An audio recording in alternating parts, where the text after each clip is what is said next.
Lovely. Alisha, Hey, Arora, Tom Hitchcock here. How are you? good. How are you? It's Friday. Yes, absolutely. So, no, I'm all good. Thank you. So, listen, I'm looking forward to hearing from you. Obviously, I know quite a bit about you already. Okay. Mhm. But it's very little about what I know. Okay. And it's more a case of whoever stumbles across your video in the future, okay, gets a good idea of who you actually are, what you're up to, where you're going. Okay, obviously, there's a little cheeky logo there of adaptive approach, and I reckon that's going to take up the bulk of the conversation. But before we get into the company, tell us a bit about who you are, where you're from. Yeah, so my name's Alisha. Background is physiotherapist. So been working in the industry, started off in the hospitals, and then stepped into the NDIS world pretty early on, and then shifted over into a bit of rehab consulting as a physio, and then merged all the worlds together and then made a business out of it. So here we are today. Okay, all right. So let's go back a couple of steps then. So you're a physio by trade initially. Is that something that you always wanted to do? Yeah, I think I've always wanted to end up in the health field. I think attracting towards helping people was my number one goal, and trying to understand how to do it was the question, because there's so many professions out there, and trying to actually figure which one I would fit in the best. I think with my skills and my personality, physio really attracted me. You get to spend a lot of time with the patient, debrief, educate, and actually empower them to change their life. So I found that physio, I mean, there's a lot of other careers that are faster moving than physio, and you don't get to spend much time with the patients themselves. So physio really attracted me from that end. But physio also, and many people wouldn't know this, it actually has a lot of areas or arms to the profession itself. So you could be a physio for horses, or you could be a dog physio, you could be geriatrics physio. There's so many avenues that you can go along to. So that really attracted me, and I didn't have to sit in one field the whole time and my whole career. So I like jumping around. I like to know a little bit about everything, and that really attracted me towards physio. Okay, all right. I didn't know that you could be a physio of horses and Yeah, what have you as well.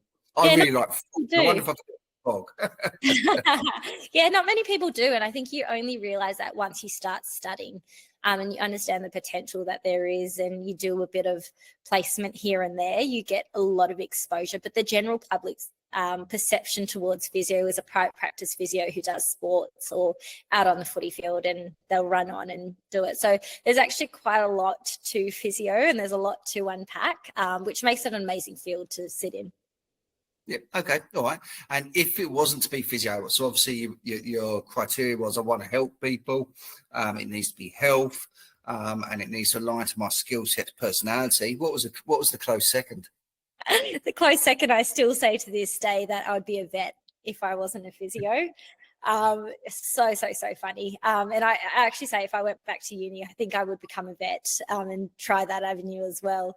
So that, yeah, I think it's quite similar to physio in terms of the profession speaking and understanding, just a whole different clinical skill set of doing it. So it's not people who can respond to you. You're speaking to obviously the owners, but then you're understanding the animal. Okay, so if I'm reading between the lines here, I'm starting to see a picture where you're trying to tell us without saying this that you like animals more than humans. Yeah, I'm going to say that straight out. Animals win over humans for sure. Yeah, they don't tend to talk back or say anything, and they're unconditional love. So that's definitely a winner. Yeah, I couldn't agree with you more. Then, so okay, so someone's thinking going through the same pathway. They're looking to get into physio or massaging horses or whatever the case may be. Okay, what would you say would be the right attributes which would make them the right fit for that type of role? I think you have to be very flexible in physio. You can't just come in that one mindset and say, I'm going to be sports physio, and you actually end up being a sports physio. I know a lot of people tend to come into the physio world, saying, I'm going to be a sports physio, and they turn out to be working in the hospital. So I think you've got to be flexible in your approach to understand that there's different avenues. You have to be very personable, being able to be empathetic and connect. Like I said, majority of your time is sitting with clientele and understanding their issues and being sensitive in the manner that you respond, because sometimes things can come off as they should be, and that can actually make a really negative experience and can change their whole perception towards physio. So you have to be a bit more empathetic, but also understanding and responsible that you actually have the whole profession sometimes sitting on your shoulders. If you say something negatively and it affects them, it really changes their perception. So those are the main skills that I would think. And obviously hardworking. The course is not an easy course to get through. So you've got to make sure that you're determined to be able to see it out through the end. A lot of people started physio and then they dropped out into whole different other professions because it just wasn't for them. So if you really do want to do it and you do see yourself at the end being a physio, you have to put in that time and that effort and work to get there. I think that would be probably the top 3 skills. Okay, all right. And that's that. I've seen that many times in different areas of study, besides trying to be an architect, trying to be this, that, and the other, scientist, or whatever it may be. And they've pulled off and they go a different route at the end. And it's really knowing what traits will set you up for success so you can enjoy what you do, which means you're going to follow through. Because no one wants to see someone do some study with the investment and time and effort halfway and not conclude it. So that's it's going to be really good information for those individuals that are thinking about that. Okay. Absolutely. And one thing I do notice, you can't help but your physio puns. I know you talk about your back-to-back meetings, and to be a physio, you must be flexible. Well, you know, you don't want to be. It's inbuilt, Tom. They teach you in the degree how to use the puns, so you just got to use them throughout your day. Yeah. So anyway, all right. So fast forward. You've done your physio. You went into hospital. That's where you went first. Was that by design or by choice? A strong desire. I always thought I was going to sit in public hospitals for the rest of my career because I loved it. I did heaps of placements there. There's also a wide variety in the hospitals itself. So you can be in the MSK, you can be in emergency, you can be in juries, rehab. There's lots of avenues. You don't get bored sitting in a public hospital. There's lots of trauma sometimes that comes through that keeps it very complex. So there's always things to see and learn from. There's this program called allocation. So that's where you get a spot with New South Wales public hospitals. So that's quite a competitive process to get into. So that's how I started wanting to get into public hospitals. So I wanted to do my allocation year. So I landed my allocation year, and that was a split between Auburn Hospital and Westmead Hospital. And I rotated around there, and I learned a whole bunch of things and had the best time, had amazing people surrounding me, lots of great mentors in that space. But I think as time went on, I learned a lot of clinical things, but you also slowly get burnt out when COVID came around and the hospital systems were very overloaded. Physios were jumping out into community settings and sometimes taking over support workers who were off with COVID. You're going to a group home. So there's lots of other things that happened during that time, but also learnt a lot during that time as well. So yeah, spent time there and thought it was time for a bit of a change after that. Okay, so I think you're displaying your flexibility again, but I think the good thing about something like a hospital or other arenas, it's a good place to spend a bit of time for anybody really, so you can actually see the extremity of human life. Mm-hmm. All the things that we hear about on the news or on what have you can see firsthand and really calibrate your mindset so that we're not. So we're ready for these eventualities as and when they cross our paths, Absolutely. I think you learn a whole bunch in the hospital. You don't ever just see the one case over and over again. And you've got, physios with years and years of experience that you can leverage off and really understand different clinical ways to approach it. Lots and lots of support there, and you get to learn different types of, way to class for different injuries. There's so much potential if you want to absorb it. When you're in that setting, you can definitely learn a lot there. Okay, all right. So we're done with the hospital. Time for a change. What was the next step for you? Yep. So I went off to become a rehab consultant. So I wanted something a little bit different from the hospital. Still in the clinical space of physio though. So I moved on to the private side where I worked with a lot of insurances who dealt with CTP claims, and they would hand off the referrals to us. The main aim was pretty much to undergo the rehab process with them. So that may not be in the form of physical manual therapy, but in terms of your clinical reasoning, you would try to clinically reason them to get back into either it be work or return to any activities that they were doing in their daily lives. Normally they would have treating clinicians already on board. Your job was to liaise with everyone to make sure that we are achieving those goals and outcomes. And obviously you have that clinical knowledge as a physio already, which makes it a lot easier to be able to facilitate that rehab process and get them to those goals. So learned a whole bunch of skills there in terms of communication, especially with people who, sometimes didn't want to go back to a particular occupation or wanted to go down different avenues, to be able to understand how to maneuver conversations, but also sometimes they face quite a lot of trauma. You see a lot of PTSD. So it's really understanding how do you provide empathy to them, but also try to do your job and get the outcomes that would be desirable for that patient. So there was a lot to understand and unpack in that role, which I think has made me a better person. And I think being in a private setting, I also understood a lot more about business and how it operates compared to the public system. And it was nice to compare those two sides and understand the differences. So I think that's the definition of actually being holistic, is to actually go full circle and see both sides of the fence in this case, but also see how to communicate what the differences are and to understand that. So one of the things I've observed, especially in NDIS, and those that don't know what that is, it's National Disability Insurance Scheme here in Australia. There's similar schemes worldwide, okay? But especially in that space is, I'm losing my thread. What I was going to say, look at that.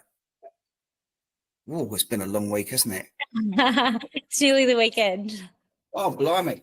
I was making, I completely lost my thread entirely there. Look at that. And it's recording, so there's no way out of that one. That's a shame. Okay, all right, but let's fast forward. I have completely lost my thread, but it will come back. It happened right at the end, so I'll ask you that question at that point. Fine. Okay.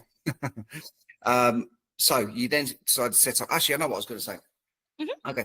So then people go through that similar-ish progression to yourself. What I've noticed in the NDIS is a lot of people then go and set up their own business because there seems to be a progression into private practice. Is instead of working with someone else, they end up going into business. There seems to be a bit of a trend at the moment. What's your thoughts on that? I think it really depends. So I pretty much started with NDIS when I was in the hospital system. So I did contracting after hours, all the weekend roles that no one wanted to touch. I sort of put them on, put my hands up for them. And I learnt a lot throughout that process. I think people, if they have experience, I can definitely understand why they would open up their own business. But unfortunately, sometimes it's a bit of copy and paste in the sector that people just open up businesses, but they don't really bring anything different to the party. So I think that's something important to understand, that you need a bit of point of difference, or you need to be able to change the sector in some way if you are, opening up a business and making that commitment. So it's really important to make sure that you have a mission to bring in and a goal that you want to achieve. So there's nothing wrong in opening up a business. I mean, everyone's welcome to do it, but I think it would be beneficial with a purpose behind it. Okay, all right. So what a lovely segue. So here we are, got adaptive approach, a new business. You've taken that leap of faith. Tell us a bit about what your USP is. Okay, so your point of difference, which you alluded to there, but also what your purpose, where it is, where you're going. Yep. So I think the biggest thing with adaptive approach is wanting to be adaptive within the setting, right? You want to be flexible. You want to understand that the market is forever changing. I think the NDIS is a great example right now of how the market changes so much. Our mission and our unique selling point is that I felt like there wasn't enough communication. So obviously I've worked in that sector for a while now. I'm in and out. I can see allied health and how it works, but understanding that there wasn't much communication between all the external stakeholders. You sort of do your therapy, and then at the end, when plan review and everything's due for the end of the year, everyone starts chit-chatting then, and sometimes goals haven't been addressed, or they could have been done a little bit more effectively. or the participant wanted something different. It's always just having that open communication. So I saw that and I really wanted to change that with this business and how we run things. So I wanted to make sure that when I open this business, we are offering something that is unique. The reason it is unique is that reports are quite expensive, as you know, in the NDIS space. Everything is billable and it takes time to do quality reports and services. But I've been willing to, you know, cop the costs of that on this company. And I want to offer free monthly reports to, you know, our external stakeholders to make sure that we are achieving those goals and having that open communication through and through, and then making sure our clinicians are adaptable in terms of the feedback that we're getting and then implementing those into the sessions. It's a lot more effective the way rehab is provided then, or any clinician provides services from that point onwards, if you have that open, honest, transparent communication with everyone. And, you know, it's been a really, really great response through the market so far. A lot of people are loving it. They're very appreciative. And I think it doesn't touch people's budgets. So they're a lot more happy to get that open and frequent communication. And that's just something that we've wanted to do from day dot. Yep. Okay. Oh, I love that. I love that there's an element of problem solving with the identity of the business, but also it's enhanced on the delivery for the participants in this case. That's it. Yeah, Good. I think it's really important to be able to do that, because in the end, they are people who really want therapy and they want it done the right way. And if we can implement small measures to make sure that we are delivering the best quality of service that we can, it's the least we can do. Okay. All right. And so for anybody that's outside of the NDIS and what have you is listening to this, what are the services you offer in layman's terms? Yeah. So we obviously, I'm a physiotherapist, started off with just being a physio company and then have slowly expanded. So we have physio, we have speech therapy, we have exercise physiology, occupational therapy, and dietetics. I don't think I've missed anything there. Okay. All right. Nice one. Okay. And what's the future hold for the business? What's your big plan? Yeah, big question marks always. I think the biggest thing that I've learned in business is to be super open and take things as they come. So, you know, if you get an opportunity, presents with an opportunity, I'm always going to explore that avenue. So it could be in terms of having a more stable location. It could be expanding the range of allied health that we provide. Could be entering different domains. It's, yeah, all of it's a work in progress, slowly but surely. Okay. All right. And before we wrap up then, so if someone wants to make contact with you, it could be they want to talk to you about being a physio, they want to talk to you about your services, they want to talk to you about your journey from being a practitioner into run your own business. How can they contact you? Absolutely. So, I mean, I think mobile is the easiest way if you wanted to reach out to me. So it's 0412 178 184, or you can just flick me an email at hello@aarehab.com.au. Too easy. Okay. All right. And I'll put you on the spot with just one last thing as we wrap this up. Mm-hmm. Let's give us a little antidote to think of. We talked about a few things they all can join. If you was to give one little bit of advice out to whoever's listening to this, what would that be? It's always a good one. In terms of being, I think I would like to ask people to stay open, because if you close yourself off and you stay in your little bubble and you don't really look outside, I think that really harms you than it does good. I think it's worth always opening your eyes, having those discussions, because it may take you down a different route like it's done with me. So if I stayed in my narrow little bubble of the public hospital, I'd be a very, very different person at the moment, compared to having conversations and evolving yourself along the pathway. Yeah. Okay. Well, I think that's wonderful. So thanks again for your time. I do appreciate it. Hopefully you'll have floods of people reaching out to make contact with you, but without disrupting your work, of course. Would love to have discussions. That's absolutely fine. Fantastic. All right. Thank you very much, Alisha. Thanks, Tom. Thank you for watching this episode. I hope that you did enjoy it, had lots of takeaways from it. As before, please subscribe below so you can keep on top of any new releases we have.